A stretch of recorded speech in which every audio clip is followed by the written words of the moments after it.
Look who's not talking, Charles. It's Kevin McCarthy.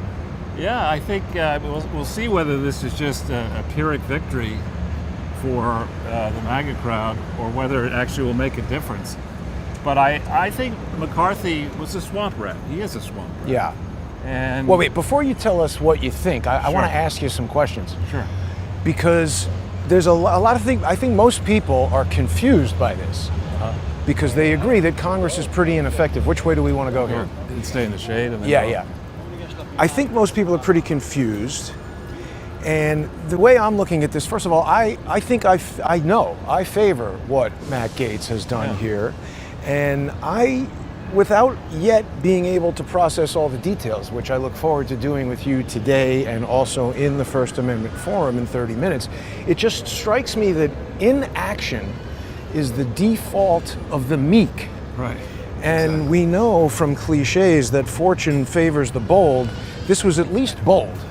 Right. Well, I mean, the starting place needs to be a common understanding and acceptance of the fact that the public holds Congress in contempt.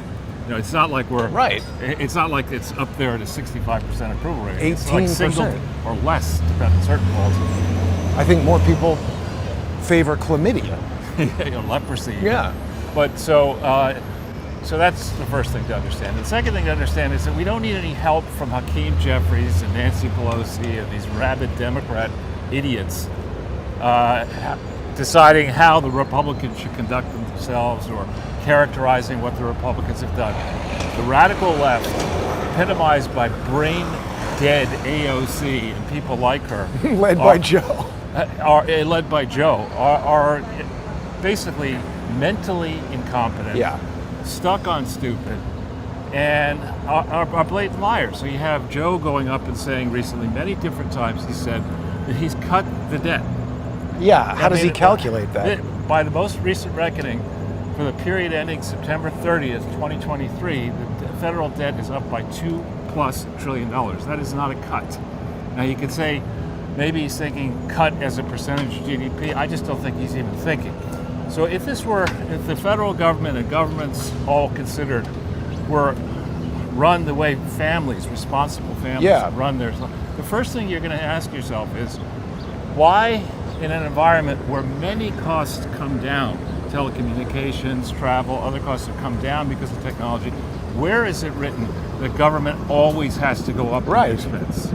You know, why wouldn't we, instead of bragging about slowing the rate of growth in spending, why wouldn't the opening position be, which is, I've done this in business, that, you know, with an investment that's not going well, the opening position should be, all right, first of all, everybody who's going to end up with a job in federal government is taking a 25% pay cut immediately. Just raised Congress's pay. And then, once you get done with that, all staffs across the board, from the White House, you know, everybody who's got a staff will be shrunk by 33%. I like that number, Charles. Perfect. That's why I came up with it. And that's the way a business would run. You'd be going to your employees and you'd say, listen, I have to write a check now to fund this business for the next 12 months to give us all comfort that people can be paid and we can be responsible for the expenses.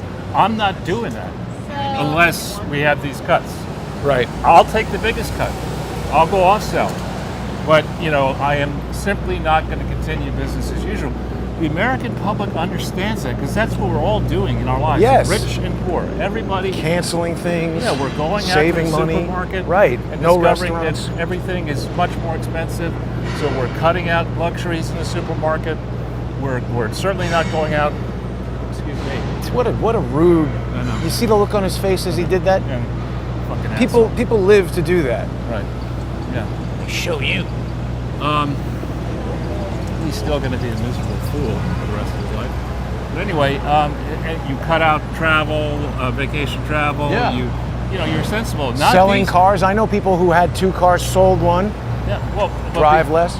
Beyond that, here we have Lindsey Bleating Graham, who's a disgrace to the Senate and to government quote service, and Mitch McConnell and other people, and stupid Schumer and others saying, we absolutely, as the highest priority, have got to send more money into one of the most corrupt places Right. on earth. That's to leading fight- us to World War III. To fight a pointless war that we said we'd never get into again. Right. After running out of Afghanistan with our tails between our legs, Right. and destroying Iraq, destroying the Middle East. I mean, this is, you get to a certain point, I would say this when I was doing deals, where you just have to stop talking and start doing. Right. You know, That's what Gates did yesterday. Yeah, exactly. I support that. Yeah, and so I'd like to see more of that. I Right. don't need a blue ribbon commission to study this and study that. Do your fucking jobs. Everybody else is doing a job, is trying to get shit done. And Washington's got, we've got AOC, who really I think is slitting her own wrists, figuratively. She and Bernie try to emphasize this idea that it's the richest 1% we need to attack. And They now sort of broke up, though. Are they still dating? I don't know. I never see them together anymore. But now that math has fallen apart, so she thinks she's going to slip this in, that it's now going after the top 5%, not top 1%. When we What? That's a lot of people. Well, it's a lot of people, and it's people at the top. That starts being like 200 grand a year. 250 exactly, and that's for typically Two families, right? So it's Two- one family. 125 a year. In New York, that is not rich. No, not at all. Right. I'm thinking of friends that I have where the wife and the husband work, and they're like, okay, we can buy a house now. Right, and so if you really looked at this the way a skilled restructuring artist would look at it, you'd say, all right, forget business as usual, forget the way you spent money in the past. We're going to go through. This guy's coming right at you, Charles. Idiot. Forget that. We're going to go and start from scratch. Why do we need a Department of Education? A federal. I think this confuses people. They want to put it back to the states. They're not talking about eliminating education. They're talking about eliminating a bureaucracy that is ruining education. Well, yes. I mean, the bulk of all education spending is State done level. at the actually local level. Local. Right, and so this additional bureaucracy in Washington, D.C. doesn't really help. And if it did help, We'd have smarter people. well, no, how do you explain the test results? I mean, you Right. go to a place like Baltimore, there's certain places in Baltimore where they spend a tremendous amount per student. It actually goes to administrators. And, Yeah, they're stealing it. It's stolen. But, and nobody's passing the basic proficiency tests. I mean, that's ridiculous. You should fire all the teachers, all the administrators, and start over with a new curriculum. Well, so I'm glad you said all of that, Charles, because everyone, well, not everyone, but everyone but like 8 people are kind of trashing Matt Gaetz for saying like, oh man, you should have gone along to get along and you should have voted for this kick the can down the road thing. But there was an article this morning, I forget where I saw this, maybe Forbes, saying that military industrial complex stocks are tanking because this put a stop to all the funding to Ukraine. And I'm saying, good. That's pretty clever, right? Maybe Matt Gaetz said, you know what, all this talk about not funding Ukraine, I'm not getting behind a continuing resolution, this stopgap measure that keeps this going for 45 days. What if something happened in the next 45 days that triggered World War III? Matt Gaetz might have just saved the world. Yeah, there's a phrase that people use, which I totally disagree with, which is perfect is the enemy of the good.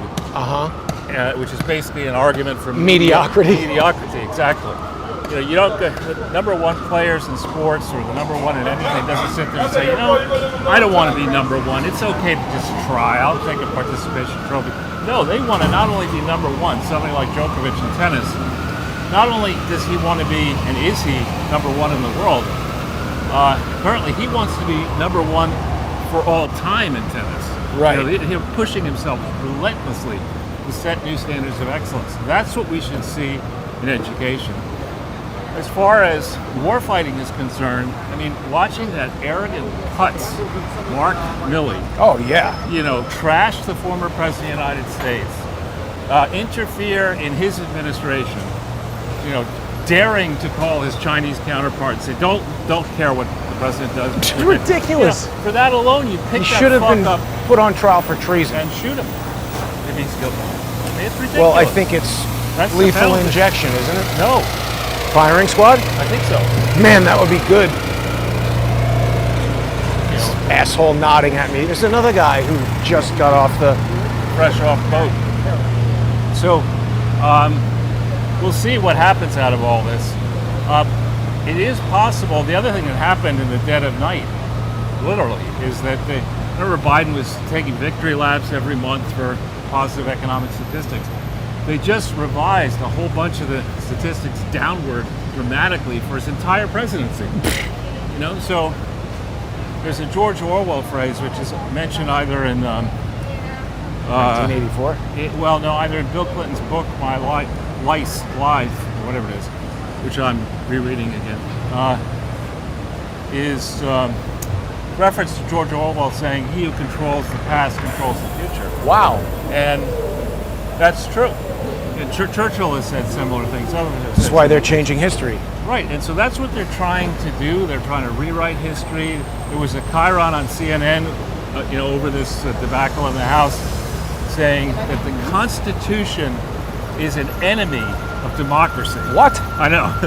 I mean, you have to be really stupid to approve that chyron.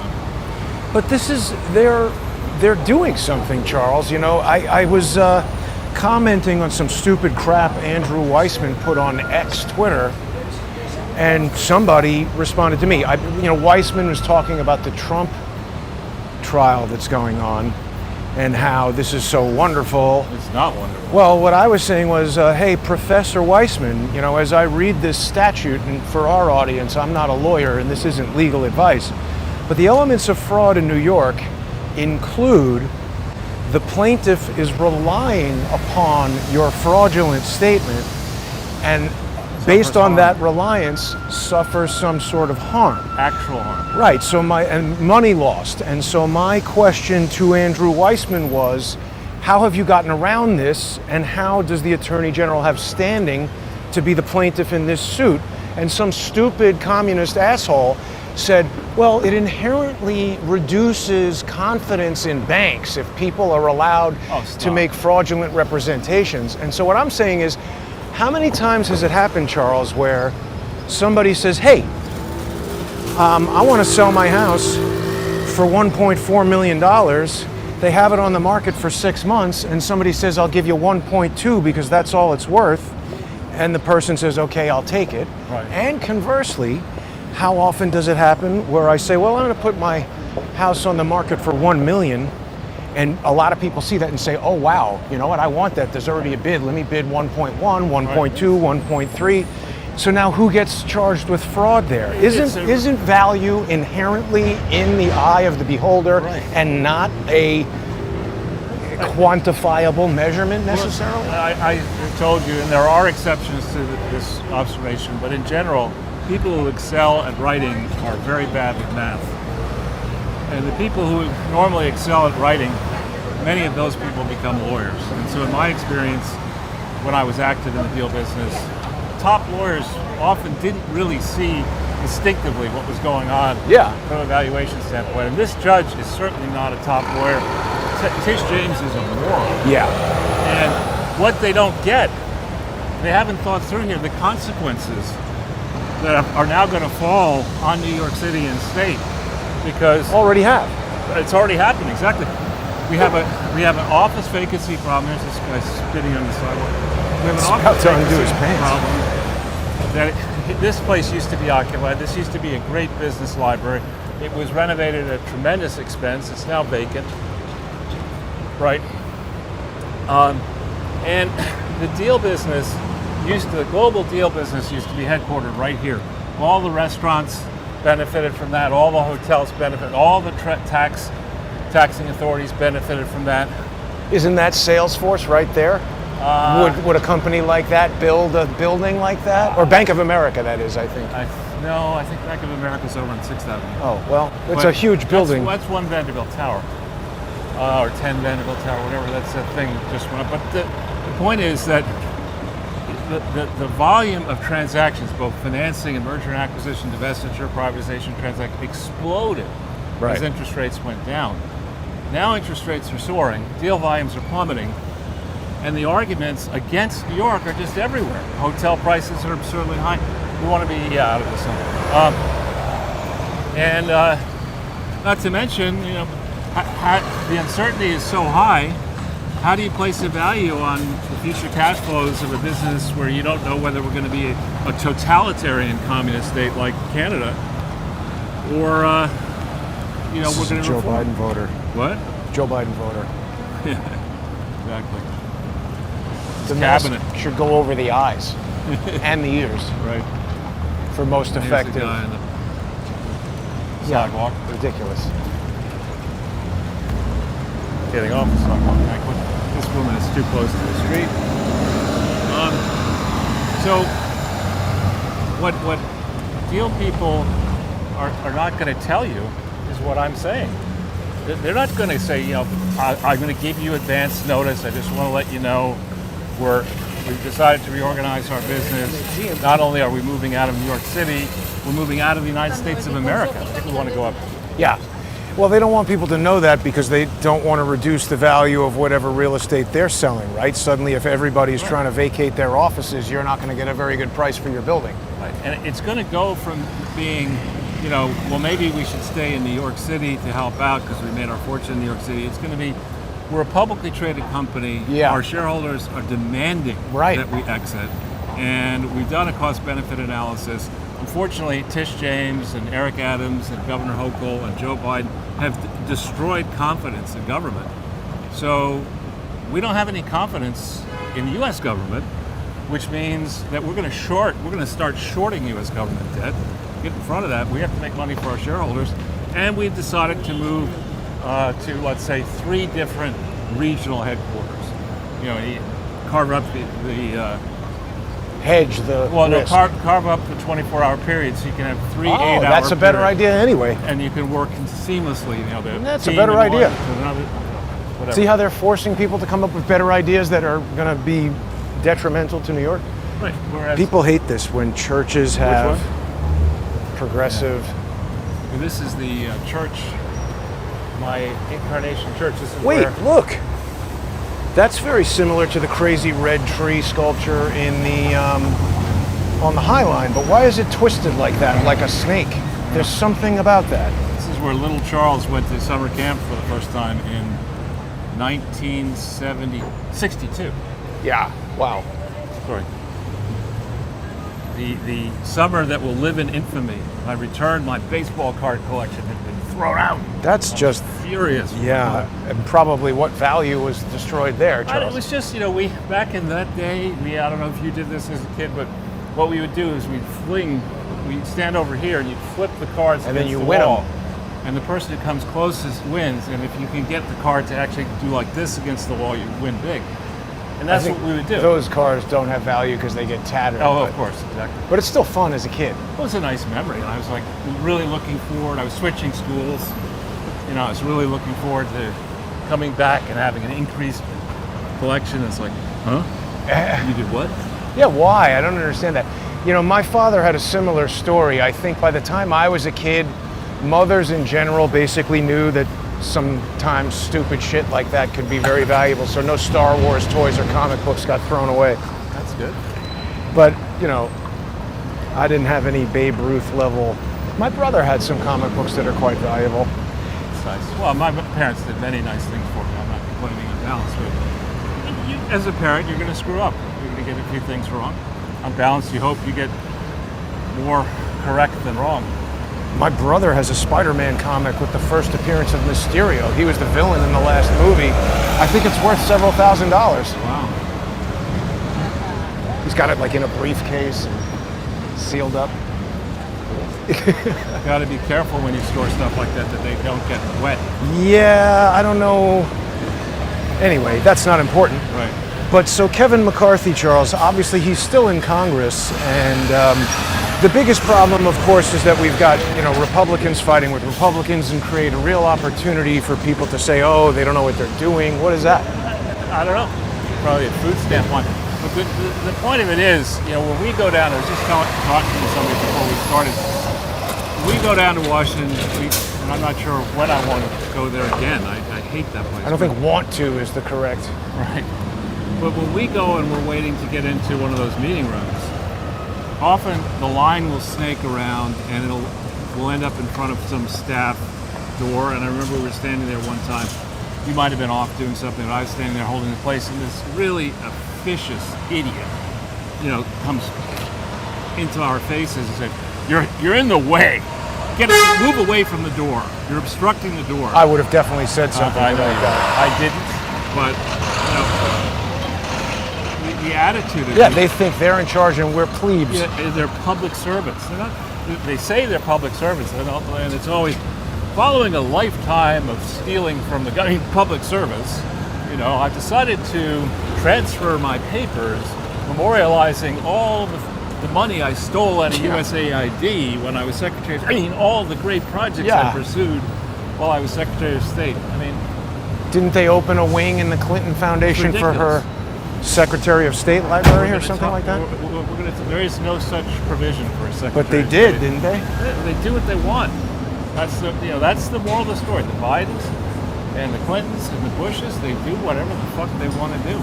Well, and the fish stinks from the head. That trickles down to everybody here. Right, and that's the message. That if the criminals think that the worst that's going to happen to them is a slap on the wrist, but in the meantime they have the benefit of all the money that they steal. Right. They're going to keep stealing. Right. Well, because also if you do that on a large enough scale, then you have enough money to pay lawyers. You're in Sam Bankman-Fried territory at that point, so he's on trial too. There are some big trials happening right now. We've got the sham trial against Trump. Right. Was that Elon Musk? Sorry? No, it's not. And we've got also Sam Bankman-Fried, and another trial that's getting almost no attention is Cameron Ortis in Canada. But that really pertains to the Clintons and all kinds of other things. I'm going to keep my eye on that and try to do a bit more reporting on that for people. Right.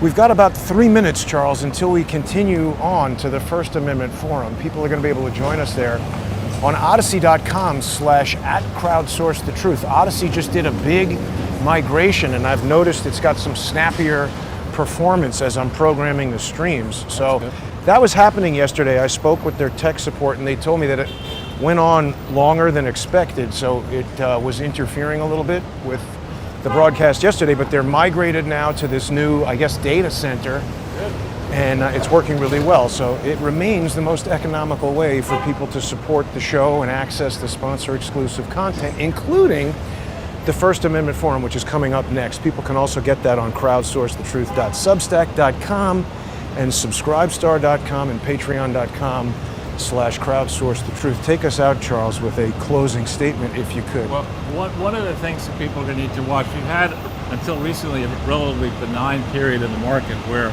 it's been up and down, but it's been generally up. Now, the interest rate yield, the percentage rate of interest on reference debt, government debt, is soaring on the 30-year, and it's up about 5%. And that is very dangerous stuff.